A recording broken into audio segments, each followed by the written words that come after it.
Okay, so like I don't know really my grandpa. I don't know him.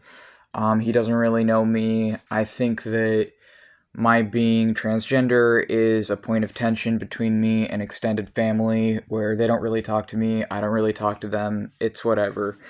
But my dad growing up used to tell me that because my dad was raised evangelical and my grandpa is an evangelical pastor.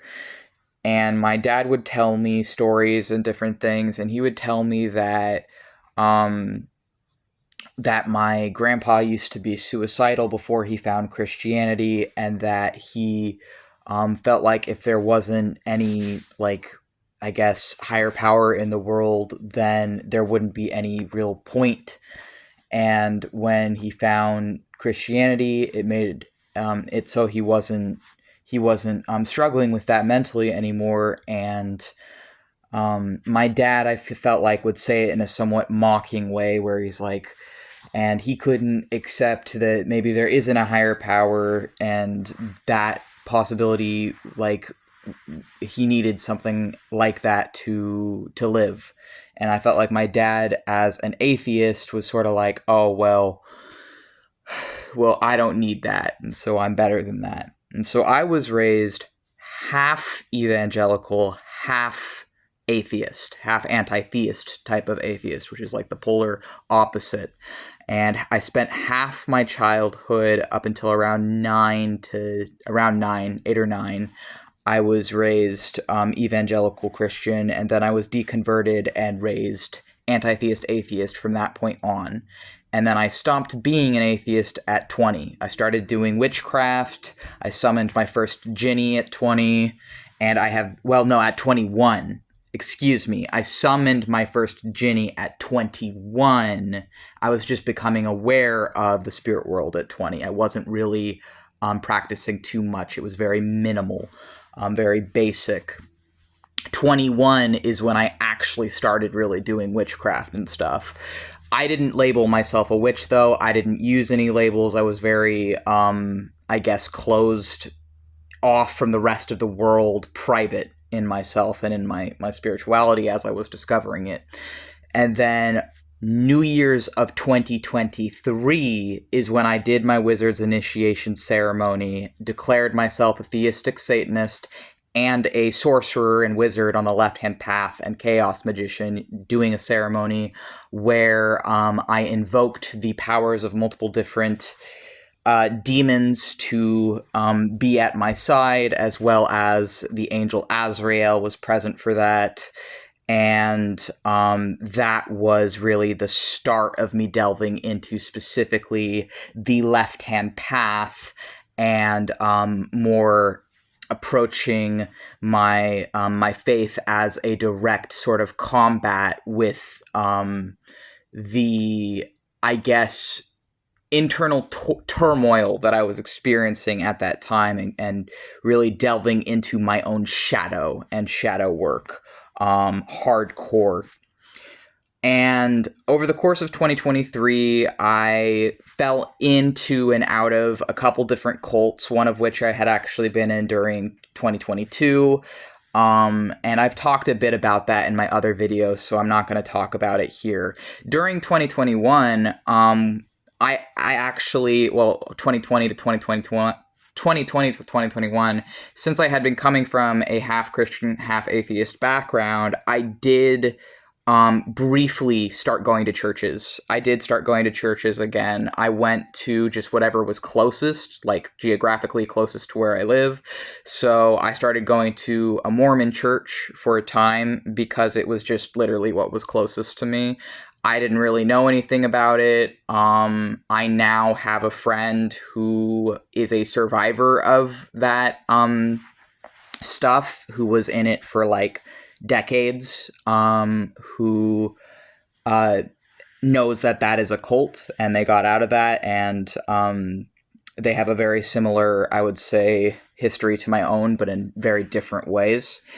And then I sort of feel like there has been this generational trauma and curse and cursed, that has been passed down to the oldest men of each of the generations of my family, of my bloodline. I feel like this curse, this spiritual war, is something that I have been given.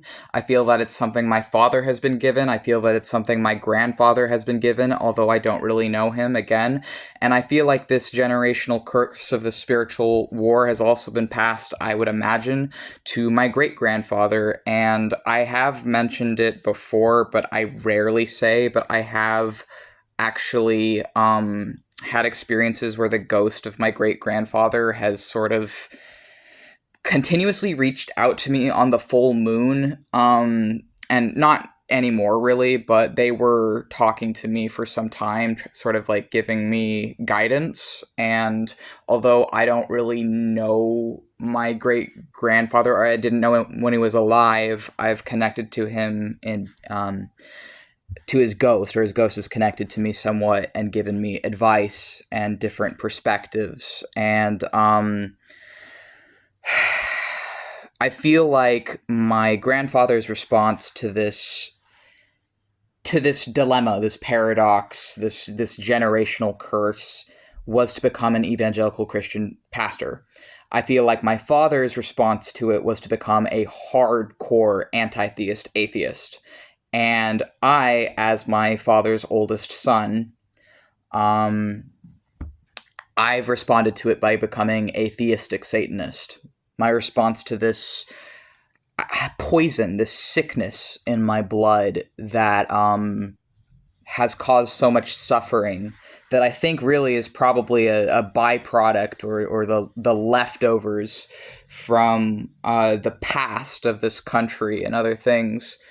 To me, my response to this poison within my blood has been to become a sorcerer. And I feel that my work is sort of undoing the harm of my father that he did to me, because he is the one who gave me CPTSD and DID, and I'm very open about that, and the fact that he abused me for 22 years before disowning me through a text on Google Hangouts, because so many parents would rather have no son than a disabled and transgender queer son, as I am.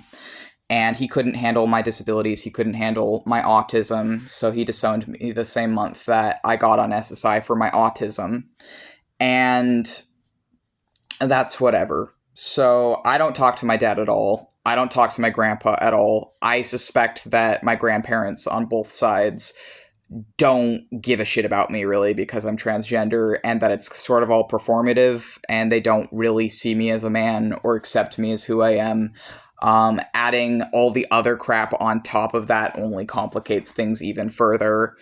I think that for me, my witchcraft and my sorcery is an effort to decolonize myself, and it's an effort to go back in time to when my ancestors were pantheistic, the Celts and the Irish and the other like people that my ancestors, I know that if I go back far enough, I can find a version of these different corrupted systems before it was corrupted. And if I try and follow that, then that's my way of healing my blood. And I feel like I'm healing my brain, my body, and my spirit, and my blood, and my heart. And the only way that I can do that really makes sense to me, taking everything into consideration, is through pantheistic demonolatry. And I think that people get scared when they hear that I worship Satans and demons and devils or whatever, but they don't understand that I see these things as emanations of consciousness and nature,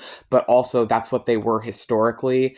And before the Abrahamic faiths turned them into demons and Satans and whatever of its demonolatry, these were the pantheistic gods of all the cultures that were genocided by the Israelites and by monotheism. These demons and Satans are just the old gods. They're even named in the first 12 books of the Old Testament. Many are named.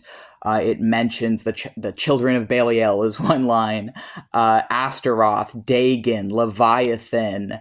Those are just the first ones that come to mind, but I know those are mentioned in the Old Testament.